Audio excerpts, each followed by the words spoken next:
And speaking of our globe, I have something very thought-provoking to show you. Now, here we have the Earth, and Venus, and Mars, and Mercury, and Pluto. Earth is pretty big in comparison to Pluto. But down here we have the Earth, Pluto very small here, and here we have Uranus, and Neptune, and Saturn, and Jupiter. How big Jupiter is in comparison to the Earth. But down here we have Jupiter, and this little dot here is the Earth in comparison to our Sun, how small we are. And over here we have the Sun, and how small that is in comparison to these other suns, and the biggest one here, Arcturus. But then down here we have Arcturus, this tiny little dot that you can't even see. And again, we go up, here's Rigel, there's some other one. Here's Betelgeuse, and here is Antares. Antares, how big it is in comparison to Antares. Then we have some scenes taken with the Hubble telescope. Here is magnified deep space with the Hubble telescope. And let's just say that, let's take this little dark space here, magnified even more. Here is what is in that dark space. In the universe, there are 200 billion observable galaxies. In these galaxies, there are 30 to 70 sextrillion stars. So what does all this have to do with Haiti? Well, the amazing thing is that despite the difference in size between the Earth and Antares, Antares is about 604 million miles in diameter. And for further comparison, remember that it's only 286,000 miles, give or take, from the Earth to the Moon.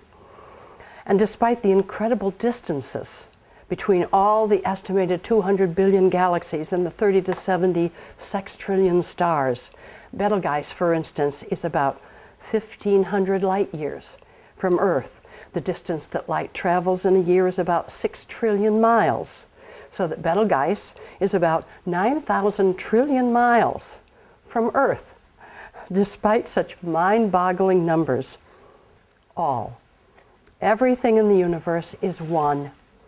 All is one, composed of the same atoms, the same particles, some known, though most currently unknown or only theorized, which act on the same principles. Those atoms and particles, wherever they are found or wherever they travel to in the universe, simply forming and reforming themselves into differing physical and non-physical matter, or antimatter, or space, black holes, light, sound, thought. Oh yes, your thoughts are things. Feelings, they are things as well. And into the stuff of which universal communication, which we human beings love to claim does not exist, is made, telepathy, into all that is, hence everything that exists and everything that does not exist. Kind of interesting to wonder where heaven is, where heaven is supposed to be in light of all of this. It's certainly not up there, hanging somewhere above the Earth, that microscopic dot in such a vast universe. If heaven were to be found there, it would be a pretty parochial or junior heaven, and our God, by extension, just a petty little godlet. So just where is heaven? In one of those 2 billion galaxies? In one of those 30 to 70 sextrillion stars? The same questions could be asked of hell. And where in all of this is God? What is God? Does God have a form, a size, a sex? How does God get around in this unimaginably huge universe? Why is God supposedly so fixated on punishing people on this microscopic dot called Earth for even the tiniest of infractions against his rules. Doesn't God have anything better to think about or do?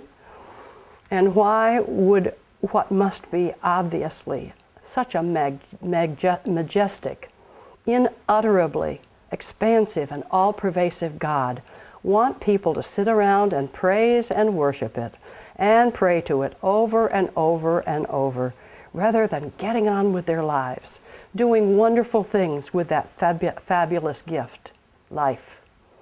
In view of what I just showed you, which is only a faint glimmer of what the universe is all about, what is the truth about God? Well, looking at the reality of our universe, God can best be described as all that is. Virtually all major religions were conceived and developed before telescopes began to reveal more and more of the cosmos in which we live, before astronomers and physicists began to understand the distances and magnitudes and mechanisms involved, before other scientists began to understand the true age of the Earth and to investigate the evolution of all to do with the Earth. Our religions were developed and controlled by people who were completely ignorant of the age and vastness of the universe, who knew only our little Earth and the skies above it, and even then who knew pitifully small portions of that Earth and those skies, and next to nothing about other peoples and cultures. They developed small parochial gods for a planet that they considered to be all there was to it. They promoted small, childish beliefs suitable for equally ignorant and egocentric minds. There is no longer any excuse for ignorance. There is no longer any reason except fear of change for clinging to our childish things, like Linus, were he to grow up and continue clinging to his blankie. It is time to look out into the cosmos and try to understand the true magnificence that awaits us. I submit that God, the creative consciousness in which we live and of which we are each a part, is so much bigger, grander, magnificent, unspeakably wonderful, totally tolerant, and endlessly loving than anything that our religions have even hinted at.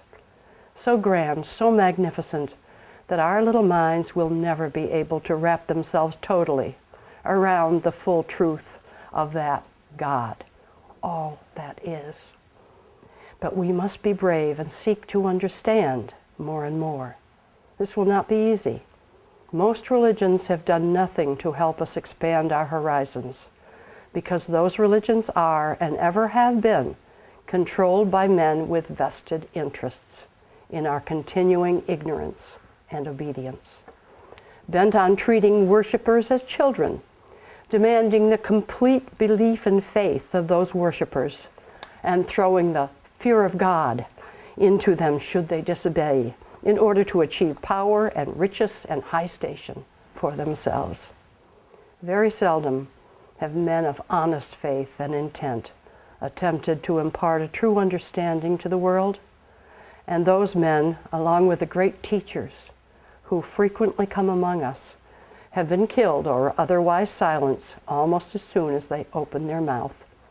I speak of men, by the way, rather than women, because during most of our recorded history, women have seldom been allowed even to worship equally with men, much less teach and lead.